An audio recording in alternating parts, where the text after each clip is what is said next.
Ok. Sejam todos bem-vindos. Nós estamos na semana de combate ao uso e abuso do álcool e outras drogas. Por isso, a Secretaria Municipal de Direitos Humanos, em parceria com a Secretaria Municipal de Assistência e Desenvolvimento Social, dirigido pela secretária Vânia Lombardi, decidiu fazer uma série de reflexões de live para levar orientação às famílias de Marília e da região. Na primeira dela, nós conversamos com o Jonathan, do Servida de Tupã, e que cuida dos dependentes químicos em tratamento naquela entidade. Ontem, conversamos com o psicólogo João Carlos Teixeira Louro, que é especialista em dependência química, e falou conosco aqui com o tema do vício ao crime. Essa é uma questão que preocupa a todos nós, é uma questão mundial, e Marília, a região, está inserida nesse contexto. Por isso, hoje, nós vamos entrevistar a psicóloga doutora Ana Glaucia Lima, palestrante, especialista em urgência e emergência, com formação em terapia cognitivo-processual e especializando em terapia cognitivo-comportamental pelo Instituto de Ansiedade AMBAN, da Faculdade de Medicina da USP, e mestre no ensino em saúde pela Faculdade de Medicina de Marília, FAMEMA, que nos trará o tema prevenção ao suicídio. O suicídio é uma temática muito complicada de se discutir. Tem sempre pessoas que estão habituadas, que conhecem, que se aprofundaram nesse estudo e sabem como fazer essa abordagem, como orientar, como falar com as pessoas, de uma maneira geral, como falamos aqui, para orientar você, né, que eventualmente tem no seio familiar alguém que por vários fatores esteja nessa situação, né, de depressão, que é gerada, assim, em alguns casos. A depressão por conta do uso de determinadas substâncias entorpecentes. Nesse momento da Covid, o emocional de muita gente está abalado, então nós precisamos dar essa palavra de autoestima. E é esse nosso objetivo nesse momento. Fortalecer cada um que precise de uma palavra, de uma orientação, para seguir firme e forte com a autoestima na vida. Por isso nós trouxemos aqui a doutora, a professora Ana Glaucia Lima, para falar com a gente, para falar conosco, para falar com vocês, internautas. Quem estará mediando hoje essa fala da doutora Ana Glaucia será a Luciana Santos, que é assessora de direitos humanos, e tem também um trabalho todo voltado a essas questões de cidadania, de direitos humanos, estudo aprofundado também através da Unesp Marília, e que vai, juntamente com ela, conversar com vocês. Se tiver alguma dúvida, mande sua pergunta aqui, interaja, né, com a Ana Glaucia e com a Luciana Santos. Então, quero agradecer aqui, Ana Glaucia, a sua disposição, a sua dedicação, que a gente sabe que não é a primeira live que você participa. Na segunda-feira já esteve junto com a secretária Vânia Lombardi em uma live, também procurando discutir, debater com a população de Marília e região essa questão das drogas na sociedade.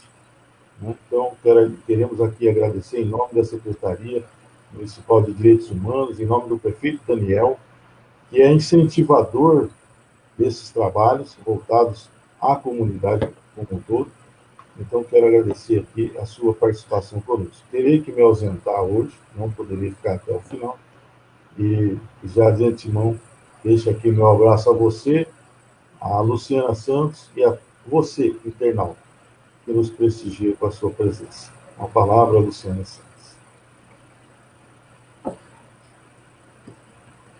Olá, boa noite a todos e a todas que estão nos assistindo. Bom, esse vai ser uma live, primeira de muitas, né? O doutor já colocou aqui a importância dessa temática. Também não quero me alongar, porque a palestrante aqui é a nossa psicóloga maravilhosa, desse sorriso simpático, a Ana Gláucia Lima. E obrigada, doutor, por estar fazendo essa mediação, né? Ficamos hoje o dia todo numa correria e continuamos ainda a nossa jornada noturna de trabalho, porque direitos humanos está 24 horas nas nossas veias e a gente está à disposição para ouvir você que está nos assistindo e a secretaria também se coloca à disposição para atender os nossos encaminhamentos e serviços de violações de direitos humanos. Então, qualquer demanda, nos procure, telefone 3402-4411 ou Disque 100, né, que é um disque também denúncia de violências, ou ligue 180, tá bom? Fica um beijo para vocês. Essa é a semana de enfrentamento à violência, né, ao abuso de álcool e drogas. Então, por favor, quem quer uma orientação, algumas informações relacionadas a essa rede de atendimento aqui no nosso município, pode ligar no telefone da Secretaria de Direitos Humanos. Muito obrigada, doutor. Boa reunião para você aí no Rotary. E vamos lá, doutora. Vamos lá com você agora, fala. Muito obrigada, doutor, muito obrigada, Lu, obrigada a todos vocês, obrigada à Prefeitura de Marília. É muito importante esse momento que a gente está vivendo agora, né, para a gente poder conversar, conscientizar, ouvir também os internautas, ouvir dúvidas, a gente bater um papo, assim, uma interação bem gostosa, bem leve, a respeito de temas tão pesados e tão profundos, né? A prevenção ao suicídio, ela está também relacionada de uma forma muito direta com o combate e a prevenção também ao uso e ao abuso de álcool e drogas, né? Então, a gente precisa se conscientizar esse problema de saúde pública e a gente precisa olhar para essa situação de uma forma muito, muito profunda, muito responsável. Eu costumo dizer, Lu, que esses problemas, né, de uso de drogas, esses problemas de depressão, de psicopatologias, ansiedade, de ideação suicida, tentativas de suicídio, está mais perto da gente do que a gente imagina, né? Muitas pessoas, elas acabam se aproximando a comportamentos de risco dessa magnitude com um sorriso no rosto, como aquela depressão sorridente que a gente vê também na internet, as pessoas falando. Então, eu queria conversar com vocês a respeito disso, né? A gente poder explanar, a gente poder responder algumas questões, a gente poder dividir ideias e saber, assim, como eu faço para combater isso, como eu faço para prevenir o uso de drogas, como eu faço, tanto de crianças, adultos, enfim, como eu faço para poder ampliar meu repertório, né, de possibilidades para eu trabalhar, para eu resolver os meus problemas, para eu realmente me conscientizar. Então, acho que é importante esse momento, esse espaço que a gente está vivendo agora, para que a gente possa conversar a respeito disso, né? E eu fico muito feliz por todos que estão nos assistindo, e eu me coloco à disposição, e eu sei que a gente tem aqui o chat também à disposição, para a gente bater esse papo e a gente pensar junto. Eu não acredito, Lu, na transmissão de conhecimento, né? Eu acredito na construção conjunta de conhecimento, né? Eu, de um lado, que estudo algumas vertentes do conhecimento, você outras, as pessoas que estão em casa outras, e a gente se reúne e constrói conhecimento para uma vida saudável. Então, acho que a ideia dessa live, desse momento que a gente está vivendo agora, estou muito agradecida por estar participando desse momento. Eu que agradeço. Muito obrigada. Imagina, Lu. Vamos lá. Doutora, você vai querer expor, você vai querer que a gente faça algumas perguntas ou você já quer expor algumas posições com relação a essa situação que nós estamos vivendo hoje, a questão econômica, a pandemia, o desemprego? A gente percebe que Marília tem um índice muito grande, alto, né, de suicídio. e principalmente a gente percebe que é um tabu, né, falar desse assunto. O que você poderia nos orientar, assim, né? As pessoas, elas avisam mesmo, né? Elas dão sinais. E também tem aquela questão, né, Lu? Aquele que fala não faz e tudo mais, Isso. quer chamar a atenção, e, né, tem muita coisa. Certo preconceito, né? Porque a depressão também está associada a isso, e acho que as pessoas acreditam que isso é uma frescura, né? Então, eu queria que você comentasse um pouco sobre isso para nós, para a gente também tirar essas falta de informação, né? Vamos dizer assim. Sim. Sim, a gente tem uma estatística alta, né, em Marília em relação a tentativas e atos consumados de suicídio, principalmente dentro de uma faixa etária, aí é um dado da CVV mesmo, né, do Centro de Valorização da Vida, uma faixa etária de 15 a 24 anos, e a gente assusta com essa faixa etária, porque eu me lembro quando eu tinha 15, 20 anos, na minha época, isso era tão distante da gente, né, também aí no início da nossa vida, né, da nossa juventude e tudo mais, e a gente percebe, através de estatísticas, que essa faixa etária é uma faixa etária bastante acometida pela ideação, tentativa e ato consumado de suicídio, não excluindo as outras faixas etárias, mas pensando em estatística, uma faixa etária importante. Por que uma pessoa, ela pensa, né, em suicídio? Por que uma pessoa, ela entende que a única solução para os problemas dela é tirar a própria vida? É muito complicado, todos nós, independente se somos profissionais de saúde mental ou não, nós julgarmos as pessoas, julgarmos os problemas. Eu costumo dizer que não existe probleminha e problemão, Lu. Existem problemas, né? E cada um tem o seu. O que dói mais, né? O meu problema ou o seu problema? Então, a pessoa que sente o problema, que sente a dor, é aquela dor dela, né? É o problema dela. Então, tem como nós que estamos de fora julgarmos a maneira que essa pessoa está vivendo, a maneira que ela representa aquele problema. A grande questão é que nós estamos lidando com pessoas em sofrimento, né? E a gente precisa respeitar o sofrimento das pessoas. A questão do suicídio, ela vem tomando uma proporção muito grande por diversos fatores, né? Ela tem uma propagação nos pequenos grupos, ela tem uma propagação no pensamento imediatista da contemporaneidade, né? Ela tem uma propagação nessa questão de você resolver os problemas num clique, resolver os problemas rapidamente, uma propagação importante, principalmente para os jovens que estão nos ouvindo, nos assistindo agora, de tudo eu consigo, de alguma forma. Ou eu consigo mudar de canal, ou eu consigo entrar num site, ou eu consigo mutar meu professor, eu consigo sair da aula online. Tudo eu consigo num clique, tudo eu consigo rapidamente. E aí, quando esse jovem, esse adulto, esse adolescente, né, a que a gente imagina as pessoas que têm um pouco menos de maturidade, entra em contato com situações que ela não consegue mudar num clique, como ela está sendo acostumada a mudar, entra num conflito muito grande. E entra num déficit de recursos emocionais para lidar com frustração. Então, é muito difícil, porque aí o que acontece? O sofrimento que todos nós temos diante de uma frustração, diante de algo que não deu certo como nós planejamos, acaba sendo exacerbado, acaba aumentando. E essa pessoa acaba entendendo que aquela situação difícil que ela está vivenciando fica tão exacerbada e tão catastrófica que acaba perdendo o sentido de vida. Onde entram as possibilidades, as ideias, as ideações de resolver os problemas dessa maneira. Então, a ideação suicida, ela está também, e também eu falo também porque eu preciso considerar a vivência de cada um, dinâmica familiar de cada um, história de vida de cada um, psicopatologias de base de cada um também, mas ela está também vinculada a essa falta de suporte de frustração, né? Nós não estamos mais sendo ensinados a suportar os nãos da vida e as frustrações da vida. Nós temos um pouco de dificuldade nisso. Eu digo nós porque eu também, todos nós, né?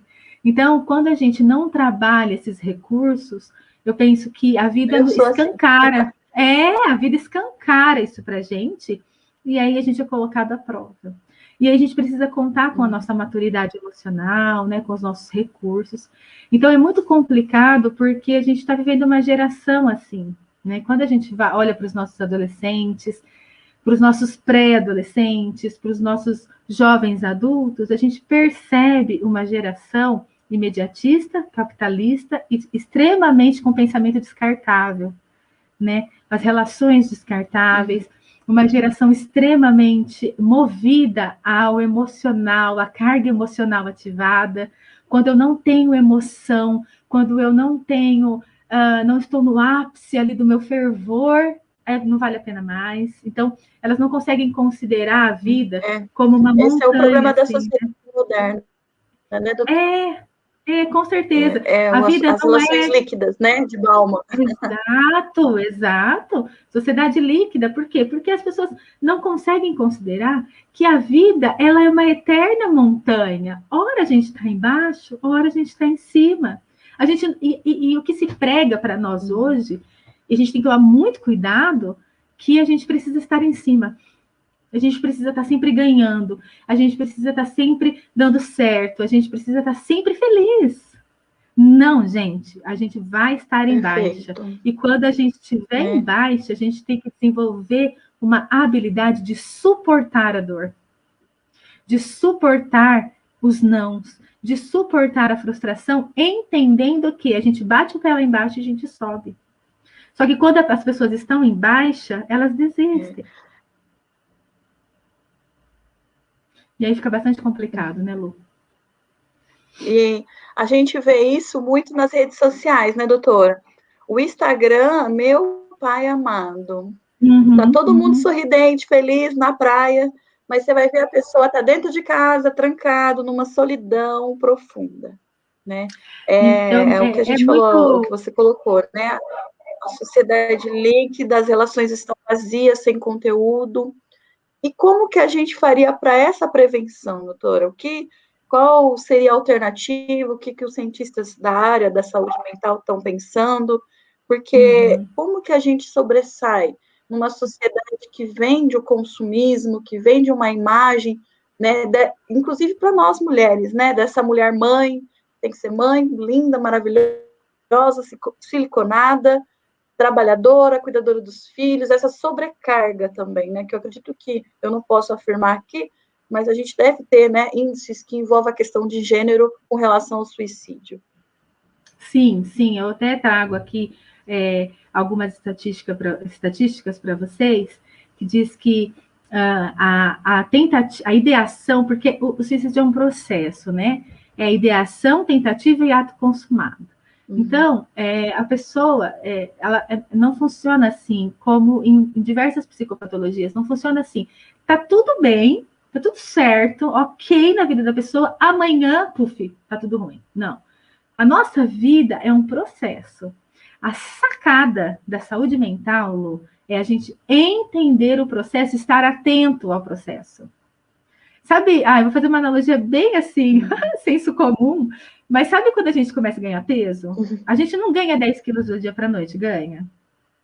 A gente ganha 1 quilo aqui, 2 quilinhos ali, mais 2 quilinhos ali. Se você não ficar atenta, daqui 2 meses você está com 10 quilos a mais.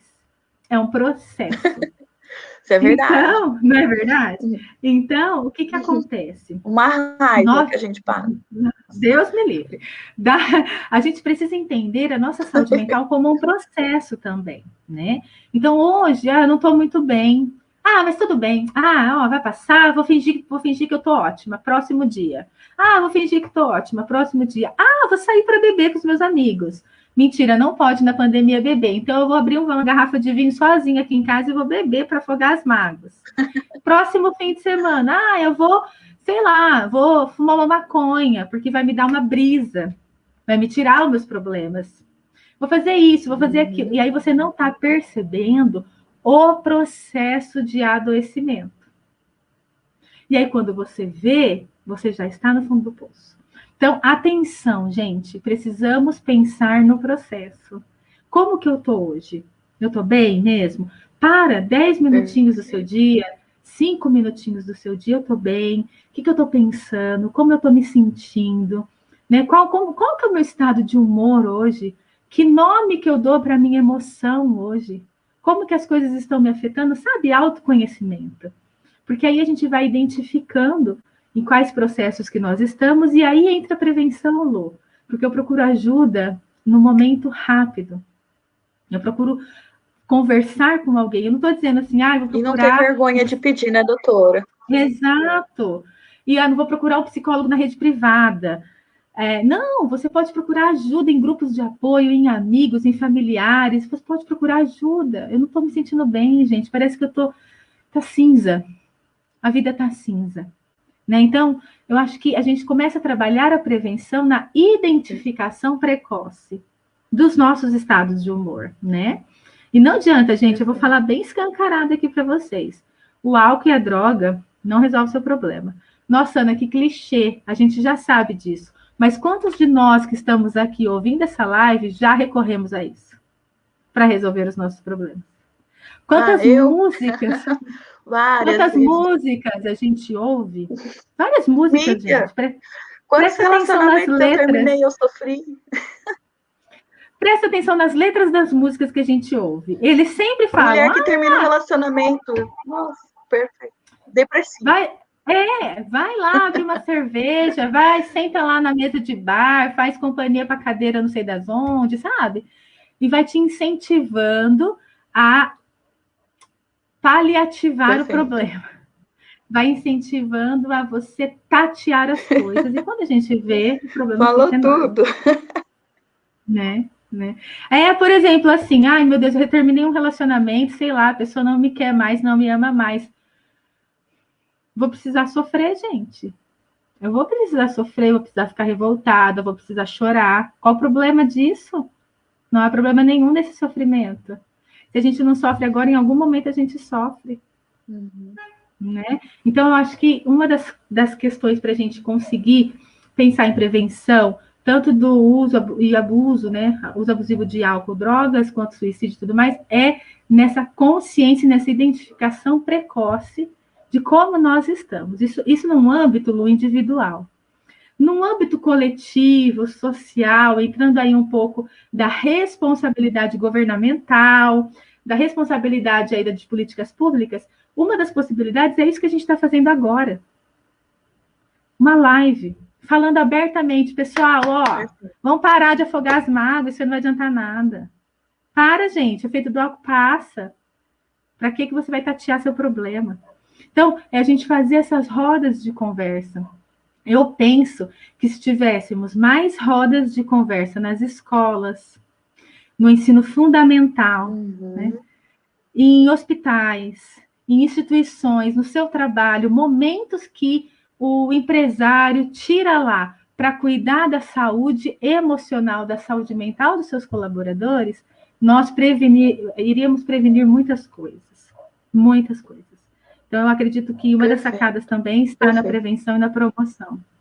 E uma outra coisa, Lu, eu sou muito dessa área, né? Eu acho que as coisas sempre começam na educação, nos nossos pequenininhos. Nós educarmos os nossos pequenininhos para a vida, para o mundo. Né? Nós introduzirmos conceitos importantes como suicídio, como drogas, como movimentos, como ativismos, a gente precisa introduzir isso na criação dos nossos filhos. A gente não cria os filhos numa bolha, né? A gente precisa introduzir nos nossos filhos um momento de frustração. Pai e mãe que estão me ouvindo agora, não é masoquismo, não é ser ruim você dizer não para o seu filho, mesmo você podendo dar aquele presente. Aproveite os momentos para você frustrar seu filho dentro de casa, porque ele vai entrar em contato com esse sentimento ruim, que é da frustração e do não, dentro de um ambiente seguro. Agora imagina que essa criança nunca ouviu um não na vida, vai ter 14 anos, vai se apaixonar por uma pessoa, vai querer namorar a pessoa vai falar não, ela nunca ouviu não na vida. Ela nem sabe o que ela sente quando ela ouve não. Esse adolescente vai entrar em desespero, gente. Esse adolescente é um potencial paciente de pensar em coisas ruins. Então, a gente precisa... A gente não tem que introduzir os alimentos para os nossos pequenininhos? Nossa, a gente precisa começar a introduzir alimentos, a gente precisa começar a introduzir emoções neles também, dentro de um ambiente seguro. Filho, o que você está sentindo agora, que a mamãe não te deu aquele carrinho que você queria, sabe por quê? A mamãe não tem dinheiro, filho, o carrinho é caro. Então não dá, só vai dar, vou poder te dar só no Natal. Eu quero. Filho, o que você está sentindo isso é frustração. Isso você vai sentir na vida, porque a vida vai te falar um monte de não, filho. Vem aqui, eu tô aqui com você. Vou passar isso com você. Isso vai passar. A gente precisa ensinar as crianças a isso. Perfeito. Né? Então, acho que esses movimentos de prevenção são funcionais.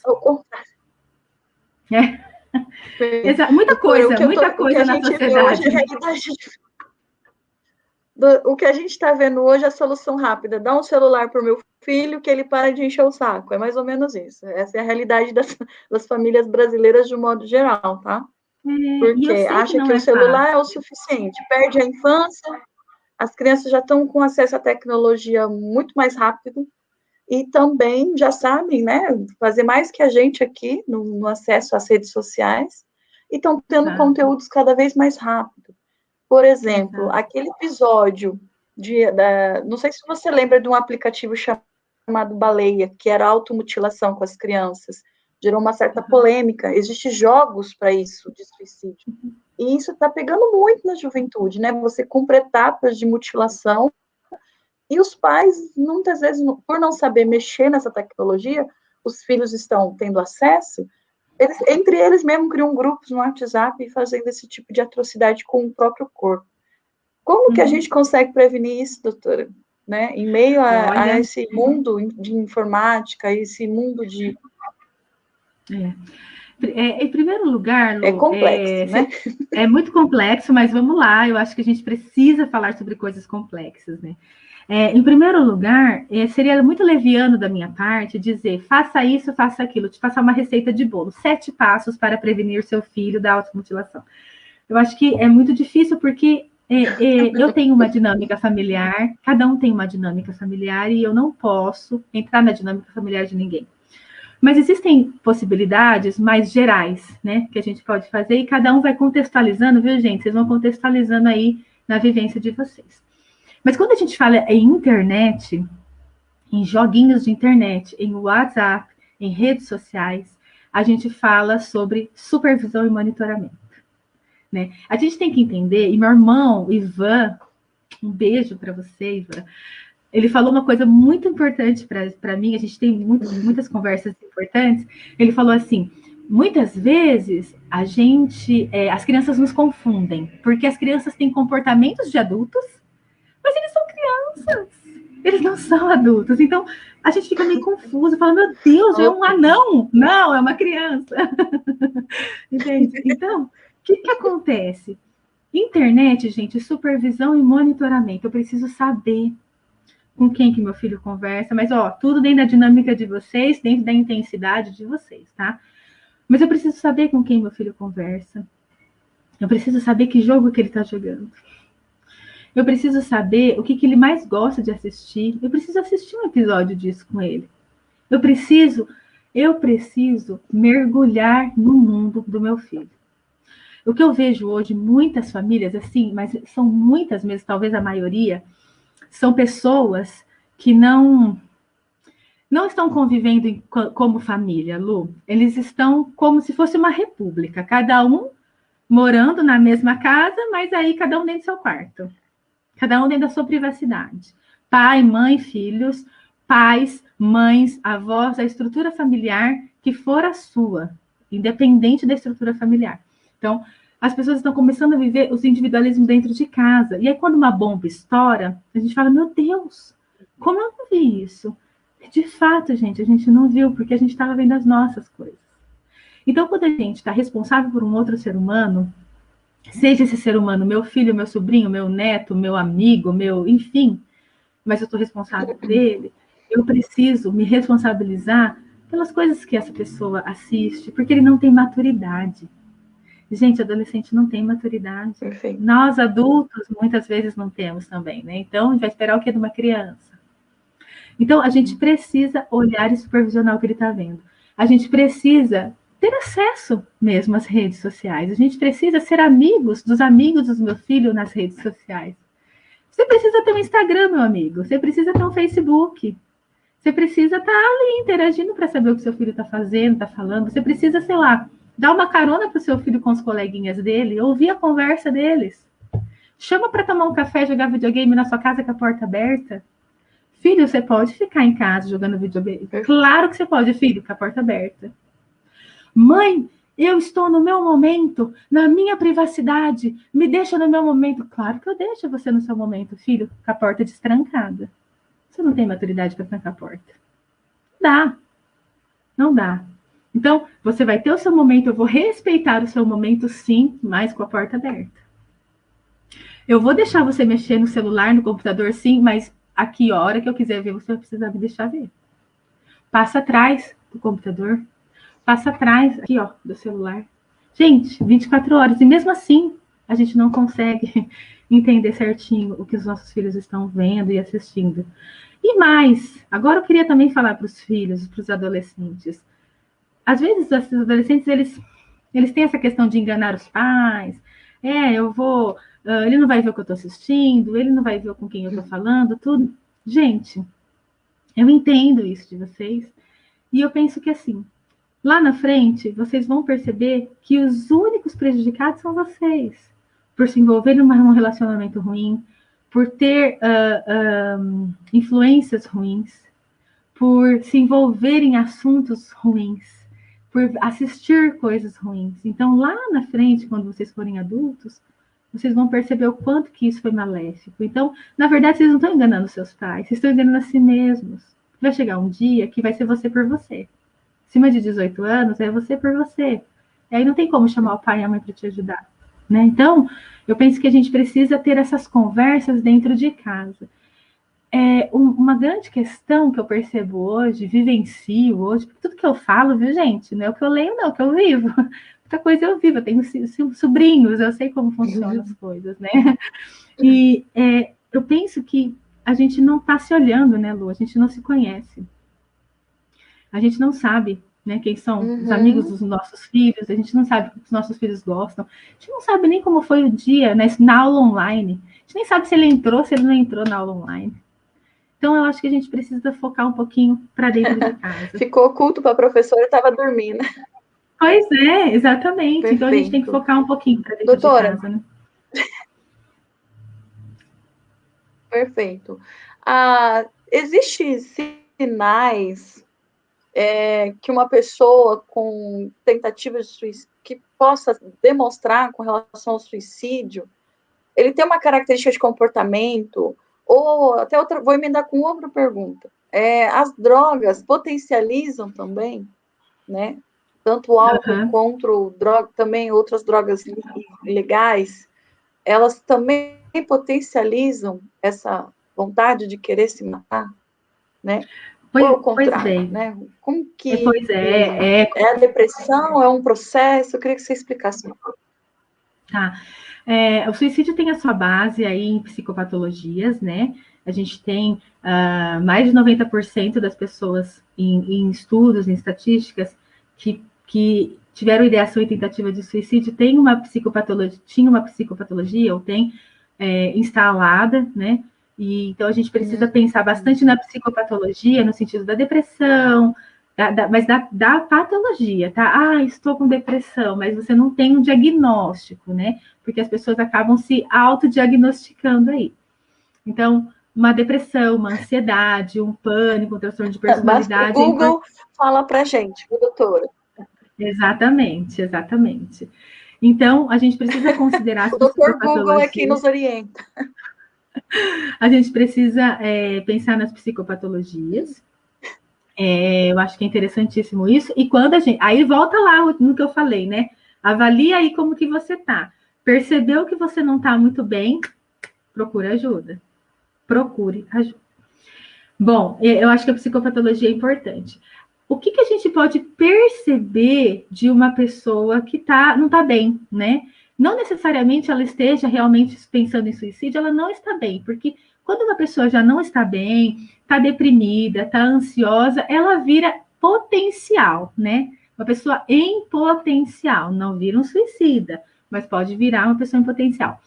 Pessoas em sofrimento, Lu, elas têm alteração de comportamento, seja mais para um comportamento mais eufórico ou um comportamento mais deprimido mesmo, né?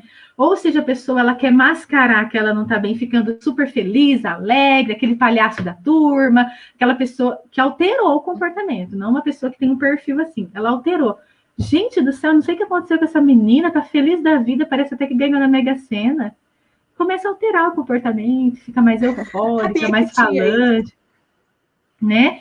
Alguma coisa aconteceu, né? Eu não sabia, Ana, doutora, tá pensando... tá pensando em suicídio? Não tô dizendo isso, tô falando que alguma coisa está acontecendo.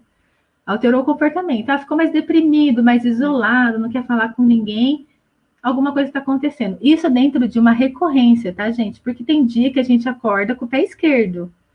E aí tá tudo certo. Todo mundo tem o direito de acordar com o pé esquerdo um dia, um mês, uma semana. É um tempo um pouco mais prolongado para esse comportamento ficar se repetindo numa recorrência, né? Então a gente precisa avaliar isso, né? Dentro dos adolescentes e dos jovens, quando uma pessoa começa a apresentar um comportamento um pouco mais alterado, geralmente para um comportamento mais isolado, mais triste, as pessoas acabam excluindo mesmo, sabe? Ai, Deus me livre, muito pesado aquele fulano. Nossa, só fala coisa ruim, não sei. Nossa, tá com uma nuvem negra na cabeça, nem vou chamar para fazer nada. Nem quero mais conversar. Ele pode estar passando por um problema.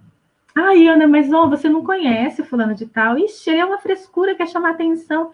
Quem quer chamar atenção, gente, está passando por um problema. Senão, não estava chamando atenção. Chamar atenção também é passar por um problema. Eu tive uma época, Lu, que eu dei plantão ali no PA Norte. Lembra quando tinha o PA Norte? Eu dei plantão lá pela residência na FAMEMA. Sim. E aí, tinha uma pessoa, uma moça, uma jovem, né? Que ela ia todo plantão. Lá, passando mal, com uma dor difusa. Onde tá doendo? Tá doendo minha cabeça, tá doendo meu estômago, tá doendo tudo, não tô bem, nananã.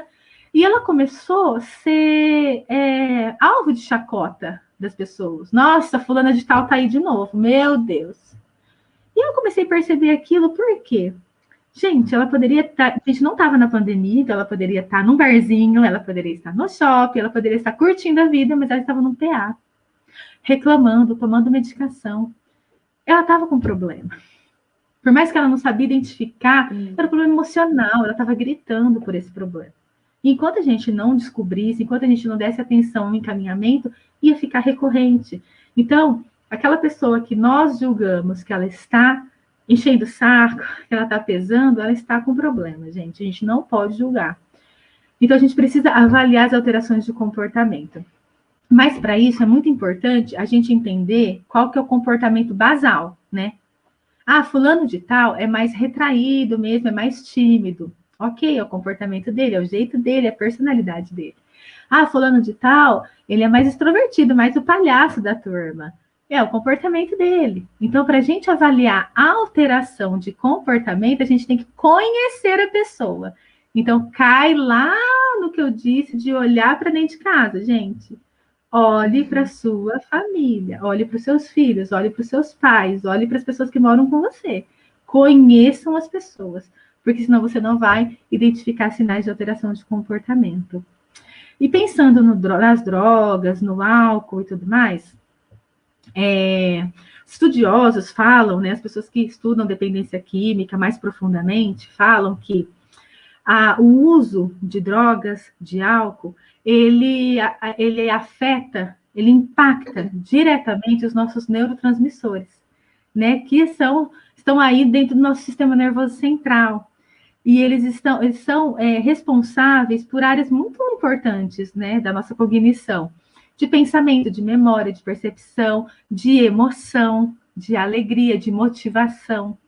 Então, o que acontece? Tem um neurotransmissor, que é a dopamina, que ele acaba sendo impactado no uso da maconha, por exemplo. Então, ele faz um esquema de recompensa. É como um esquema de prazer. Por exemplo, você utiliza a droga, te dá um prazer imediato, te dá uma coisa muito boa que parece que você está resolvendo o seu problema.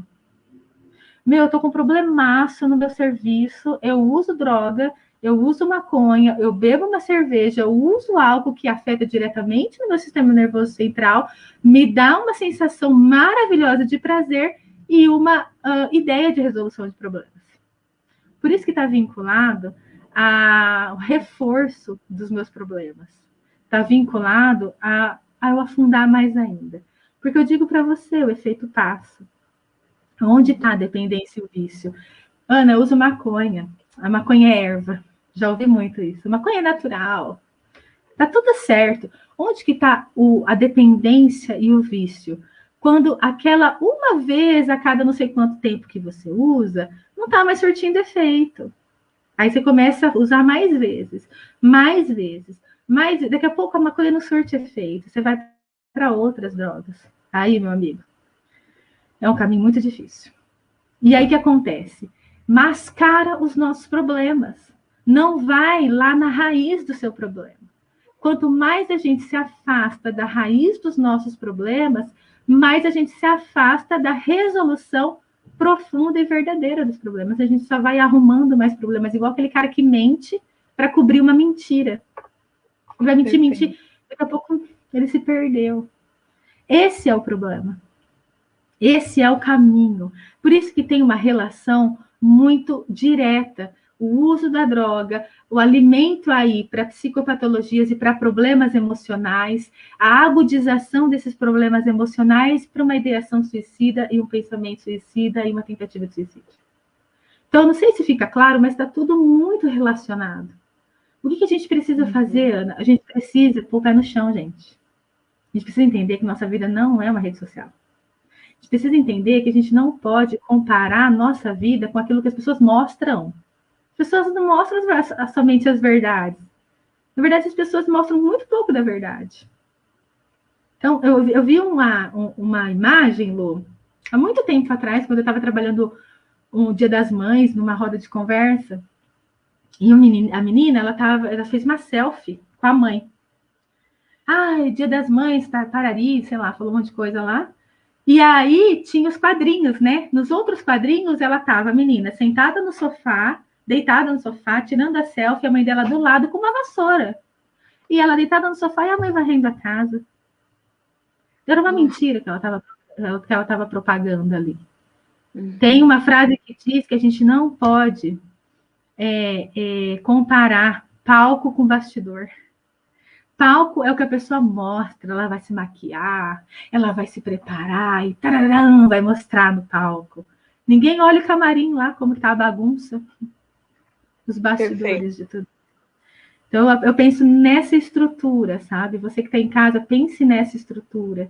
Eu acho que quando a gente fala sobre prevenção, sobre saúde mental, a gente fala sobre pontos importantes de autoconhecimento, de verdade, de olhar os seus sentimentos, de ser verdadeiro consigo e com os outros.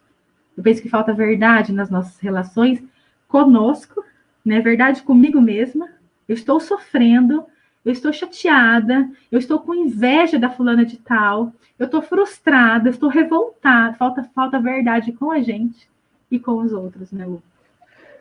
Doutora, vamos lá. Essa temática, ela em uma hora não vai resolver o que a gente precisa discutir. Mas vamos para uma questão que está super presente, assim, e eu vou fazer também uma outra pergunta também. A relação, questões de gênero, né? A gente observa também que a população LGBT, elas também sofrem a pressão social, a pressão da família, a pressão da religião. E tem aumentado os números de suicídio no país, né? Principalmente as LGBTs com a letra T, né? Os transexuais, os travestis, que assumem roupa, vestimento, características femininas e a sociedade não aceita, a religião não aceita e a própria família não aceita. Como que a gente pode lidar com isso, né? Em tempos até de pandemia, onde o mercado de trabalho também não aceita, né, a dar emprego para essa população, né? Como que a gente consegue uma rede de apoio, né, um acolhimento para lidar com a saúde mental dessa população que tanto sofre também, já é marginalizada historicamente?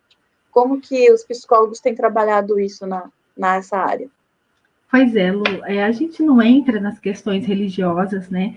Em questões tão segregadoras, assim, da sociedade, porque não é isso que fica em pauta quando a gente vai cuidar de um ser humano, né? Tá tendo até, né, gente, que é uma polêmica muito grande do que está tendo de uma rede de lanchonetes, eu posso dizer assim, né? Uma rede de lanchonetes que também propagou aí com crianças, a bandeira LGBT e tudo mais, o pessoal está fazendo boicote, tá um barulho nesse sentido, né? Eu penso que nós olhamos o ser humano, né? Nós precisamos entender a pessoa independente de bandeiras que a pessoa utiliza, sejam bandeiras religiosas, sejam bandeiras de orientações, a gente precisa entender o ser humano. Acho que a gente está muito aquém disso.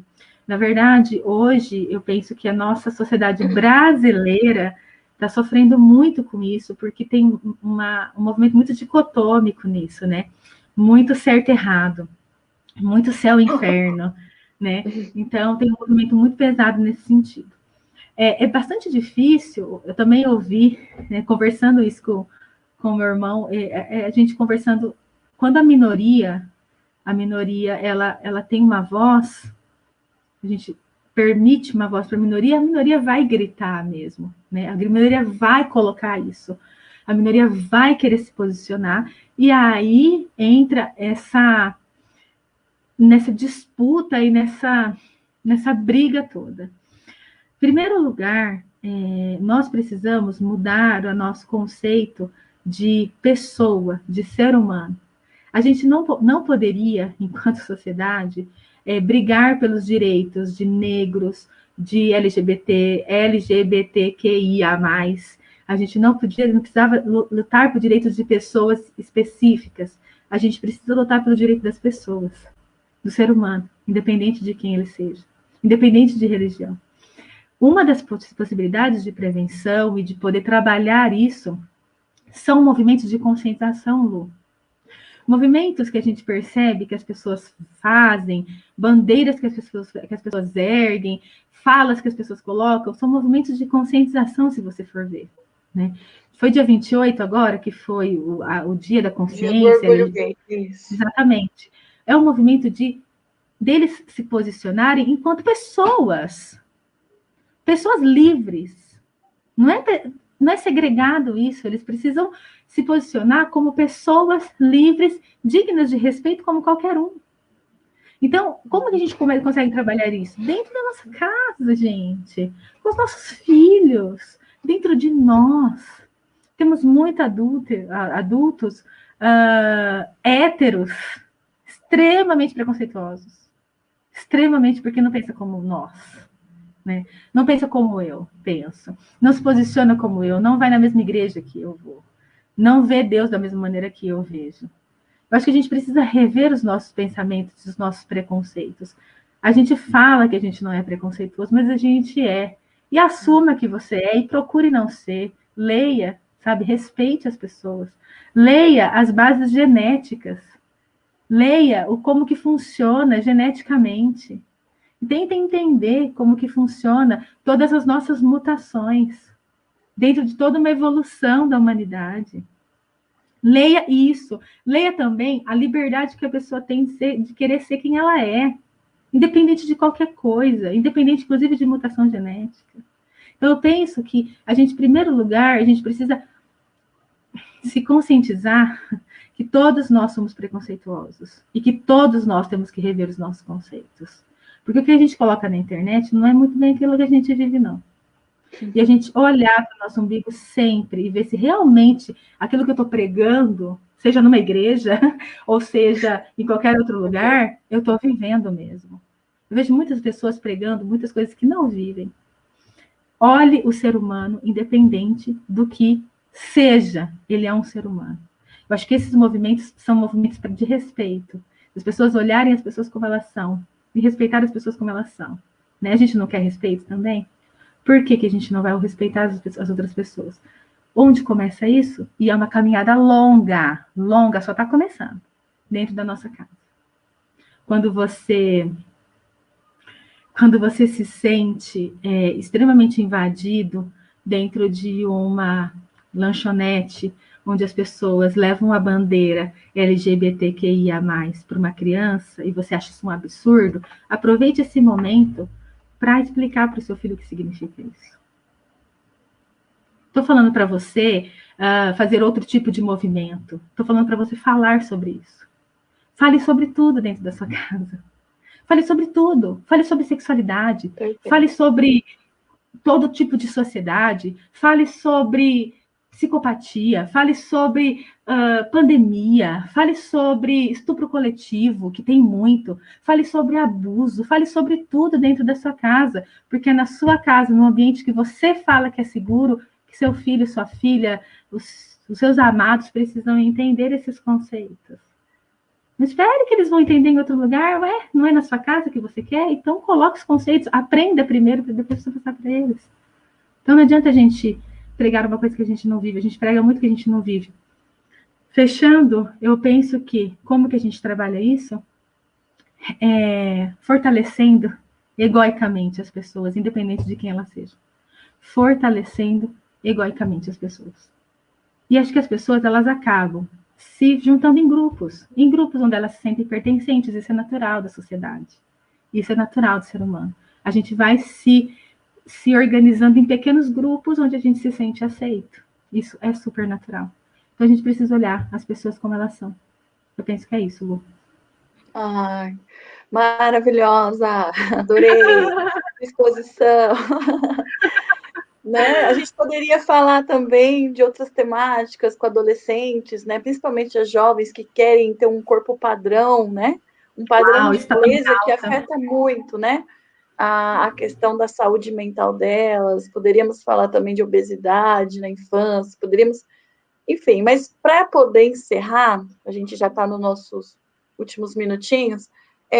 Eu queria que você falasse um pouquinho para as crianças. Existem crianças que se automutilam? Tem isso aqui na nossa rede? Existe depressão ou tentativas de suicídio na infância? E quais são as características para os pais que estão nos assistindo poder identificar isso com as suas crianças dentro de casa? Porque eu acredito que o adulto é muito mais fácil, né? Eles falam, eles dialogam, bebem, consomem drogas, então a gente consegue dar um conselho. Mas quando é para criança, doutora, como que a gente deve agir? Né? Por favor, nos oriente. Sim, a maioria dos adultos tem um discurso, né, um pouco mais elaborado, né? A gente fala a maioria porque tem muita gente que não, né? Então eles conseguem identificar dor, identificar sofrimento, né? Enfim, as crianças, elas se comportam. As crianças, elas falam através do brincar, através do desenho, através do comportamento. Então, não adianta você falar assim para o seu filho: tá tudo bem, filho? Tá, mãe, tá tudo certo, é normal. Ai, tá tudo ótimo com meu filho. Não. Então, o seu filho você tem que se aproximar. A criança e o pré-adolescente, o adolescente, você tem que se aproximar a ele. Você tem que estar mais próximo dele. A questão da automutilação, gente, existe, é tenso e triste. A gente que já teve experiência de ver, né, de conversar com pessoas e de ver isso mesmo, do braço e tudo mais, é muito triste e muito tenso. O que eles dizem pra gente? Eles dizem que eles têm esse comportamento para aliviar uma dor. E, de fato, vou dar um exemplo para vocês. Quando a gente sofre um acidente, ou a gente se machuca, a gente corta, a primeira resposta fisiológica que a gente tem é de um adormecimento. Fica adormecido o local, parece que dá uma anestesiada, porque é a resposta que, assim, maravilhosamente, o nosso cérebro dá para que a gente depois vai sentindo aquela dor, não tem aquele impacto, né? Quando o adolescente ele desloca a dor emocional para a automutilação, é atrás disso que ele está. A maioria deles, tá? É atrás de um alívio de dor. Isso é tirado, isso é relatado pelos próprios adolescentes que se automutilam. Só que a gente precisa ensiná-los, porque eles, lembra, gente, eles não são adultos, não têm maturidade, e nós que somos responsáveis por eles, nós precisamos ensiná-los que pode até aliviar num momento, pode até sentir, a gente sente aquele alívio, mas não cura a sua dor. emocional. A sua dor emocional continua lá. E pior, acaba gerando uma frustração de que aquele que você fez não surtiu efeito. A tendência de você fazer mais vezes é muito grande e não vai surtir efeito. Isso vira um vício. Isso começa a virar um comportamento totalmente aprendido. Isso pode abrir brecha para outras coisas. Então, nós precisamos estar muito próximo.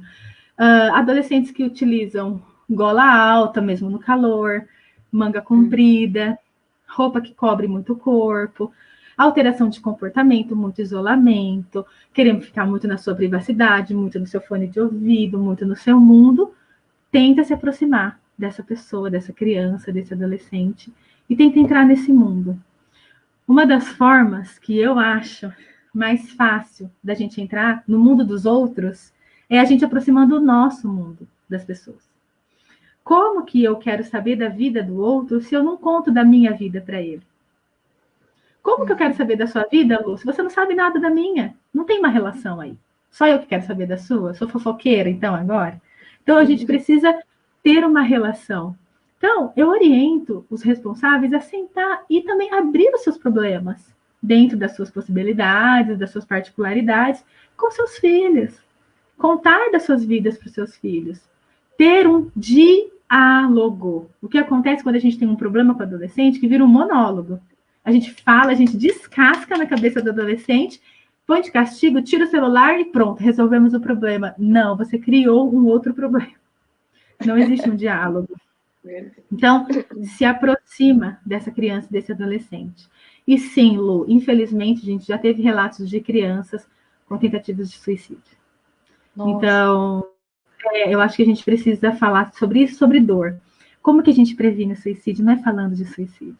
A gente previne o suicídio falando de vida. Falando de vida.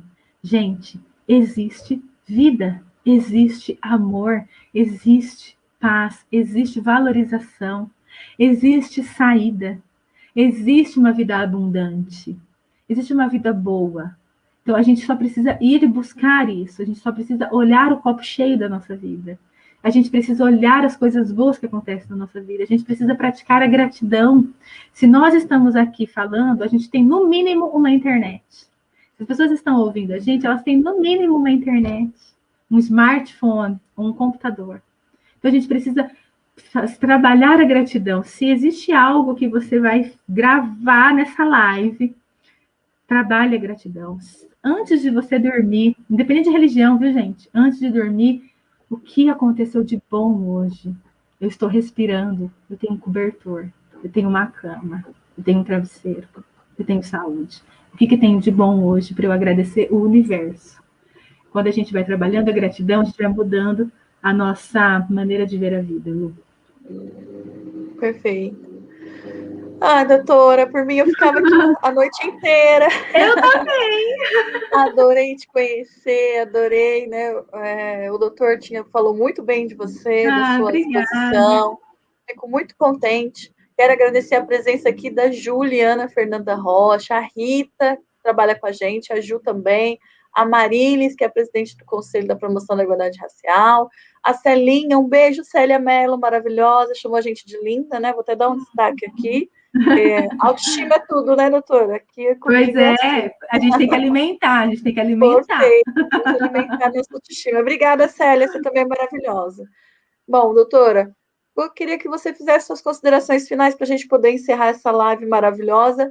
E obrigada a todos que estão nos assistindo. Por favor, deixem seus comentários, compartilhem, divulguem essa informação, que a Gláucia, ela tem experiência na área, vocês já viram aí a formação dela e o quanto ela tem para nos contribuir. Então, segue ela nas redes sociais também. Doutora, no final, por favor, coloque suas redes à disposição, que eu sei que você tem um canal no YouTube, né? Sim, para a gente poder seguir e compartilhar mais informações contigo. Tá certo. Eu quero agradecer muito esse momento. Eu amo rodas de conversa, esses momentos que a gente tem para poder falar livremente, para a gente poder construir conhecimento juntos. Eu acho que isso a gente precisa ter mais vezes. Quero parabenizar vocês por essa iniciativa, por esse espaço.